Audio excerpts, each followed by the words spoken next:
ലോക്സഭാ തെരഞ്ഞെടുപ്പ് അവസാനിക്കുമ്പോൾ തൃശ്ശൂർ പാർലമെൻറ്റ് മണ്ഡലത്തിൽ ആര് വിജയിക്കും എന്ന കാര്യത്തിൽ വിലയിരുത്തലുകളിലേക്ക് നടക്കുകയാണ്. പോളിംഗ് ശതമാനത്തിൽ ചെറിയ കുറവ് കഴിഞ്ഞ തവണത്തേക്കാളും തൃശ്ശൂരിൽ ഇത്തവണയുണ്ട്. കഴിഞ്ഞ തവണ ഏകദേശം 78% പോളിംഗ് ആണ് തൃശ്ശൂരിൽ 2019 രേഖപ്പെടുത്തിയത്.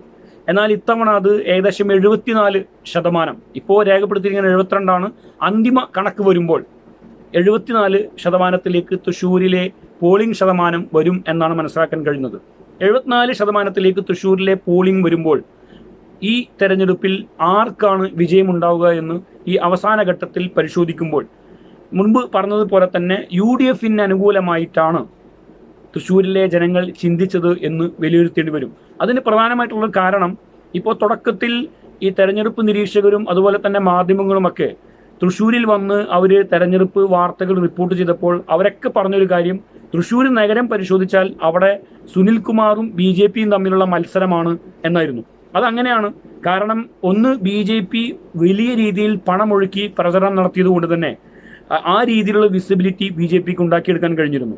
CPM ആണെങ്കിൽ അവരുടെ സംഘടനാ സംവിധാനം വളരെ ശക്തമാണ്. അതുപോലെ തന്നെ CPIയുടെ സ്ഥാനാർത്ഥി അഡ്വക്കേറ്റ് VS സുനിൽകുമാർ വളരെ ശക്തനായ സ്ഥാനാർത്ഥിയാണ്. അദ്ദേഹം MLA ആയ ഇടമാണ് തൃശ്ശൂർ മണ്ഡലം, തൃശ്ശൂർ ടൗൺ. അതുകൊണ്ട് തന്നെ അദ്ദേഹത്തിന് വേണ്ടിയിട്ട് മികച്ച വർക്ക് തൃശ്ശൂർ മണ്ഡലത്തിൽ നടന്നിട്ടുണ്ട്. അതൊക്കെ തന്നെയും BJPയുടെ കൂടി പ്രതീക്ഷകൾക്ക് മങ്ങലേൽപ്പിക്കുന്നതാണ് സുനിൽകുമാർ തൃശ്ശൂർ മണ്ഡലത്തിൽ പിടിക്കുന്ന വോട്ടുകൾ എന്ന കാര്യത്തിൽ തർക്കമല്ല. അത് മുൻപ് നമ്മൾ സൂചിപ്പിച്ചിട്ടുള്ള കാര്യമാണ്.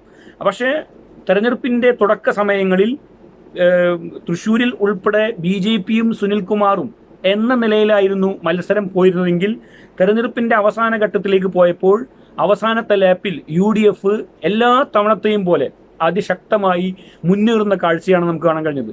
മുമ്പൊക്കെ നമുക്ക് ബൂത്ത് തലത്തിലൊക്കെ വർക്ക് ചെയ്യുമ്പോൾ CPMമാർ 1, 2, 3 തവണ വീട് കയറി കഴിഞ്ഞാലും UDFകാർ അവരുടെ വീട് കയറിയുള്ള പ്രചരണങ്ങളും മറ്റും തുടങ്ങിയിട്ടുണ്ടാവില്ല. അവസാനത്തെ ഒരാഴ്ച ഈ LDFകാർ ഇത്രയും ദിവസങ്ങളെടുത്തെടുത്ത പണി മുഴുവൻ UDFകാർ വളരെ ശക്തമായിട്ട് ആ ഒരാഴ്ച കൊണ്ട് തീർത്ത് ആ LDFനെയും BJPയെയും മറികടന്ന് പ്രചരണ രംഗത്ത് മുന്നോട്ട് പോകുന്നൊരു ശൈലിയാണ് പൊതുവെ എല്ലായിടത്തും. പൊതുവെ തൃശ്ശൂരിലെ ഒരു വോട്ടർ എന്ന നിലയിൽ നമുക്കൊക്കെ തോന്നിയിട്ടുള്ള കാര്യം, അവസാന ലാപ്പിൽ വളരെ ശക്തമായി പ്രചരണം നടത്തി UDF മുന്നോട്ട് പോകുന്ന കാഴ്ചയാണ്. ഇത്തവണയും അത് തന്നെയാണ് സംഭവിച്ചത്. UDF പ്രവർത്തകർ വളരെ ആവേശത്തിലായിരുന്നു. UDF പ്രവർത്തകരുടെ ഒരു ആവേശം, അതുപോലെ തന്നെ സംഘടനാ സംവിധാനം കെട്ടുറപ്പോടുകൂടി യാതൊരുവിധ അഭിപ്രായ വ്യത്യാസങ്ങളില്ലാതെ പൊതുവെ AI ഗ്രൂപ്പുകളുടെയൊക്കെ വലിയ രീതിയിലുള്ള ഗ്രൂപ്പിസം നിലനിൽക്കുന്ന ഒരു മണ്ഡലമായിരുന്നു തൃശ്ശൂർ, ജില്ലയായിരുന്നു തൃശ്ശൂർ. എന്നാൽ ഇത്തവണ അങ്ങനെയുള്ള ഒന്നുമില്ല.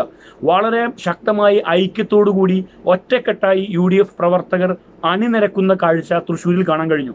അതാണ് തൃശ്ശൂരിൽ UDFന്റെ ഏറ്റവും വലിയ പോസിറ്റീവ് എന്ന് പറയുന്നത്. രണ്ടാമത്തത് മുരളീധരൻ എന്ന് പറയുന്ന ശക്തനായ സ്ഥാനാർത്ഥി. ഒരുപക്ഷെ മുരളീധരൻ ഒരു 2 മാസം മുമ്പെങ്കിലും തൃശ്ശൂരിൽ വന്ന് അദ്ദേഹം പ്രവർത്തനം തുടങ്ങിയിരുന്നെങ്കിൽ നിസ്സംശയം നമുക്ക് പറയാൻ കഴിയും തൃശ്ശൂർ ടൗൺ ഉൾപ്പെടെ 1.5 ലക്ഷം ഭൂരിപക്ഷം അല്ലെങ്കിൽ 1 ലക്ഷത്തിന് പുറത്ത് ഭൂരിപക്ഷത്തിൽ മുരളീധരൻ വിജയിക്കുമെന്ന് നമുക്ക് ഉറപ്പിച്ച് പറയാൻ കഴിയുമായിരുന്നു. ഒരു 2 മാസം അദ്ദേഹത്തെ 2 മാസം മുമ്പെങ്കിലും പ്ലേസ് ചെയ്തിരുന്നെങ്കിൽ. പക്ഷേ അദ്ദേഹം വളരെ വൈകിയാണ് മണ്ഡലത്തിലേക്ക് എത്തുന്നത്. അദ്ദേഹം എത്തുമ്പോൾ സുരേഷ് ഗോപി ഓൾറെഡി പ്രചരണം തുടങ്ങി, എല്ലാ പ്രചരണ കോലാഹലങ്ങളിലേക്ക് കടന്നിരിക്കുന്നു. സുനിൽകുമാറും അദ്ദേഹമായിരിക്കും സ്ഥാനാർത്ഥി എന്ന് മണ്ഡലത്തിലെ എല്ലാ ആളുകൾക്കും അറിയായിരുന്നു. പരസ്യ പ്രഖ്യാപനം ഉണ്ടായിട്ടില്ല എന്ന് മാത്രമേ ഉള്ളൂ. സുനിൽകുമാർ ആയിരിക്കും സ്ഥാനാർത്ഥി എന്നുള്ളത് വർഷങ്ങൾക്ക് മുമ്പ് എന്ന് പറഞ്ഞ പോലെ മണ്ഡലത്തിലെ എല്ലാ ആളുകളും എല്ലാ രാഷ്ട്രീയക്കാരും പറഞ്ഞിരുന്ന കാര്യമാണ്. എല്ലാവർക്കും അറിയായിരുന്നു. രാഷ്ട്രീയം പരിശോധിക്കുന്ന എല്ലാ ആളുകൾക്കും സുനിൽകുമാർ ആയിരിക്കും അവിടെ CPIയുടെ സ്ഥാനാർത്ഥി എന്നുള്ളത് നമുക്ക് എത്രയും മുമ്പ് അറിയുന്ന കാര്യമായിരുന്നു. പക്ഷേ UDFന്റെ സ്ഥാനാർത്ഥി TM പ്രതാപനായിരിക്കും എന്നാണ് നമ്മളെല്ലാവരും കരുതുന്നത്. പക്ഷെ ഒരു സുപ്രഭാതത്തിൽ പെട്ടെന്ന് അദ്ദേഹം മാറുന്നു. പകരം മുരളീധരൻ വരുമ്പോൾ ഉണ്ടാകുന്ന ആ ഒരു മാറ്റം ഉൾക്കൊള്ളാനും വളരെ പെട്ടെന്ന് അതിലേക്ക് പോകാനും, അതുകൊണ്ടാണ് ഞാൻ നേരത്തെ പറഞ്ഞത് ശ്രീ മുരളീധരനെ കുറെ കൂടി നേരത്തെ തൃശ്ശൂരിൽ കൊണ്ടുവരികയായിരുന്നെങ്കിൽ റിസൾട്ട് നമുക്ക് വളരെ വലിയ ഭൂരിപക്ഷത്തിൽ മുരളീധരൻ അനുകൂലമായി പ്രവചിക്കാമായിരുന്നു. അതോടൊപ്പം തന്നെ ഈ പോളിംഗ് ശതമാനം കുറഞ്ഞത് യഥാർത്ഥത്തിൽ ബാധിക്കുന്നത് അത് കേന്ദ്ര സംസ്ഥാന ഗവൺമെൻറ്റുകളോടുള്ള വിരോധം മൂലം സ്ഥിരമായി BJPക്കും CPMനും വോട്ട് ചെയ്തിരുന്ന വോട്ടർമാരാണ് പോളിംഗ് ബൂത്തിലേക്ക് എത്താതിരുന്നത് എന്നാണ് മനസ്സിലാകുന്നത്. പ്രത്യേകിച്ച് UDF കേന്ദ്രങ്ങളിലൊക്കെ കോസ്റ്റൽ തീരദേശ മേഖലയിലൊക്കെ വലിയ രീതിയിലുള്ള തിരക്കും എല്ലാവരും വന്ന് കൂട്ടത്തോടെ വോട്ട് ചെയ്യുന്ന ഒരു സാഹചര്യമാണ് ഉണ്ടായിട്ടുള്ളത്. മതന്യൂനപക്ഷങ്ങൾ, അതായത് BJPയുടെ വർഗീയതയിലും അതുപോലെ തന്നെ ഏറ്റവും ഒടുവിൽ അദ്ദേഹം രാജസ്ഥാനിൽ നരേന്ദ്രമോദി നടത്തിയ പ്രസംഗത്തിലൊക്കെ പ്രതിഷേധിച്ചുകൊണ്ട് ഭയപ്പെട്ട വിവിധ മതവിഭാഗങ്ങൾ, അതുപോലെ തന്നെ രാജ്യത്ത് മതനിരപേക്ഷതയും മതസൗഹാർദ്ദവും നിലനിൽക്കണം എന്നാഗ്രഹിക്കുന്ന ആളുകൾ, ഇവർക്കെല്ലാവർക്കും ഒരേപോലെ സ്വീകാര്യനായ വ്യക്തിത്വമാണ് ശ്രീ കെ മുരളീധരൻ, അതുപോലെ തന്നെ UDF മുന്നണി.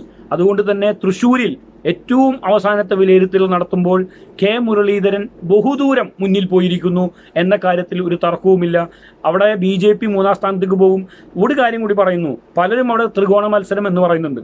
പക്ഷെ തൃശ്ശൂരിൽ ത്രികോണ മത്സരം ഉണ്ടായിട്ടില്ല. അവിടെ സുനിൽകുമാറും കെ മുരളീധരനും തമ്മിലുള്ള ശക്തമായ പോരാട്ടമാണ് ഉണ്ടായിട്ടുള്ളത്. തൃശ്ശൂരിൽ ഉൾപ്പെടെ, അതുപോലെ തന്നെ പുതുക്കാടും മുല്ലൂരും ഉൾപ്പെടെ BJPക്ക് കിട്ടുന്ന വോട്ടുകളിൽ കൃത്യമായി കടന്നു കയറാൻ സുനിൽകുമാറിന് കഴിഞ്ഞിട്ടുണ്ടെന്ന കാര്യം കൂടി സൂചിപ്പിക്കുന്നു. അതേപോലെ തന്നെ കെ മുരളീധരനും BJP വോട്ടുകളിൽ കടന്നു ചെല്ലാൻ കഴിഞ്ഞിട്ടുണ്ട്. 2019 ഒരു സ്റ്റാറായി വന്നിട്ടാണ് സുരേഷ് ഗോപി എങ്കിൽ ഇത്തവണ തനി BJPക്കാരനായിട്ട് ആണ് അദ്ദേഹം മത്സരിക്കുന്നത്. BJP വോട്ടുകൾ മാത്രമാണ് സുരേഷ് ഗോപിക്ക് ലഭിക്കാൻ പോകുന്നത്. അതുകൊണ്ട് നിങ്ങൾ എഴുതി വെച്ചോ, ഈ തെരഞ്ഞെടുപ്പ് റിസൾട്ട് ജൂൺ 4 വരുമ്പോൾ BJP കൃത്യമായി 3-ാം സ്ഥാനത്തായിരിക്കും. കഴിഞ്ഞ തവണ കിട്ടിയ വോട്ടുകൾ സുരേഷ് ഗോപിക്ക് ലഭിക്കില്ല എന്നുകൂടി ഉറപ്പിച്ച് പറയാൻ കഴിയും. നിങ്ങൾക്ക് വീഡിയോ ഇഷ്ടമായാൽ എന്നെ സപ്പോർട്ട് ചെയ്യണം. എൻ്റെ വീഡിയോ, എൻ്റെ ചാനൽ നിങ്ങൾ സബ്സ്ക്രൈബ് ചെയ്യുക പ്ലീസ്.